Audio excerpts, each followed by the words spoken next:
Sinong dapat sisihin? Kami ba? Kayo ba?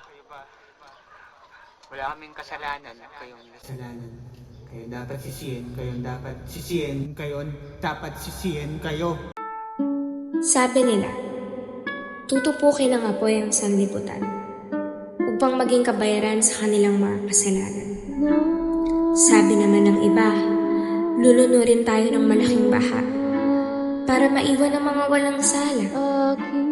Pero, kailanman ay hindi ko mawari, bakit kailangan tumanak ang dugo?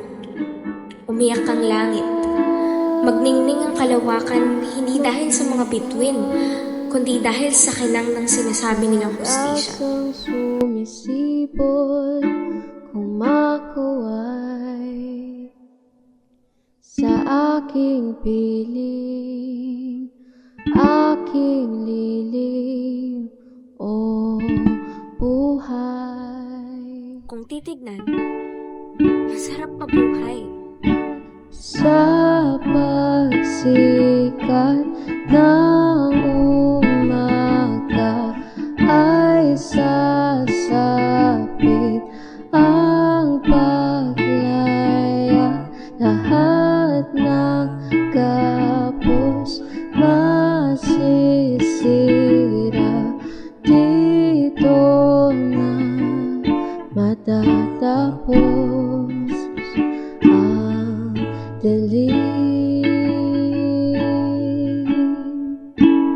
ang anino. Sa mundo na puno ng pagkakaisa, pagtutulungan at pagmamahal. Malaya ang mga bata at mga ibon, tahimik ang dagat at ang lupain. Kaya, wakasan na natin ang ganit ng sangkatauhan. Bumuo tayo ng armas na hindi wawasak o tatapos sa bawat salinlahi. Gamiting armas ang ating sining para ipakita kung gaano kasarap mabuhay. Patuloy nating isigaw, pagkain, hindi bomba. Pagkain, hindi bomba. Pagkain at hindi bomba.